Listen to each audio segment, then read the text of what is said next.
গাইছ মোৰ কাটি চাইজ আজি আৰু আহিলোঁ আমি পাহাৰৰ পূজা চাবা চিটকা গাঁও এবাৰ ওপৰত উঠিব লাগিব নামিবাহে ভাল লাগে উঠিব যাব লাগে চব কথা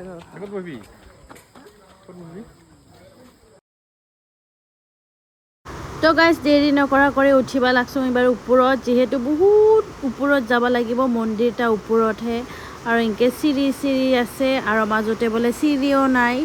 তো চাং ন কিমান দূৰ যাব পাৰোঁ অৱস্থা কেনেকা বা হয় এইফালে নম মন্দিৰ আছে আৰু এইফালে আমি গোটেইকেইটা এইবাৰ যাব ধৰিছোঁ এনেকৈ বেৰে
বহুত ওপৰত উঠিব লাগে গাইজ একদম মানে কি ক'ম আৰু একদম চেলা হৈ গৈছোঁ আৰু কি ক'ম মানে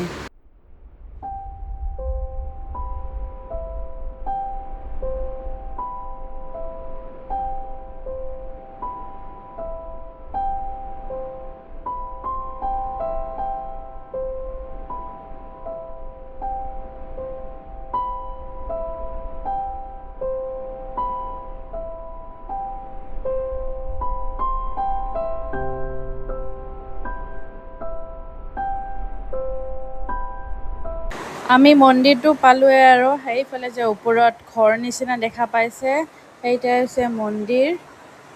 তো বহুত ওপৰত উঠি আহিব লাগে বহুত মানে একদম ক'ব নোৱাৰোঁ আৰু মানে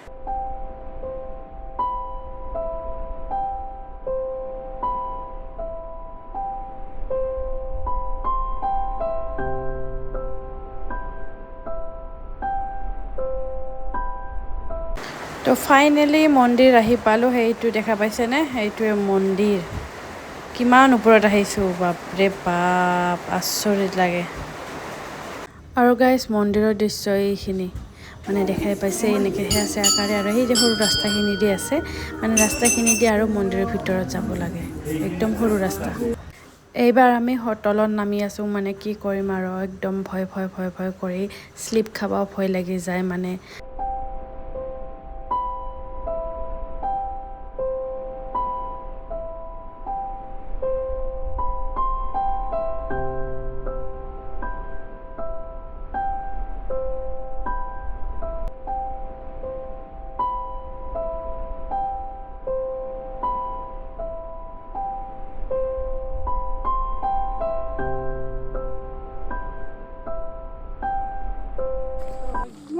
নপুৰৰ পৰা নামি আহিলোঁ আমি নপুৰৰ পৰা নামি আহি এইবাৰ অলপমান জিৰণি ল'ম আকৌ আমি সোনকালকৈ আহিছোঁ কাৰণ মানে ৰাতি হ'লে ভাল নালাগে কিন্তু ইফালে মানুহখিনি ৰাতিহে আহে আমি ইফালৰ আহিলোৱে নামি মানুহখিনি মানে এইবাৰহে আহিব ধৰিছে মানে কি কৰিম আৰু ইফালে আজি আৰু ফাংচন আছে ইয়াতে আৰু এই চাইডে ইফালে সন্ধিয়া হৈ গ'ল মানে আন্ধাৰ হ'ব ধৰিল সেইকাৰণে আমি ওলালোঁ আৰু এতিয়া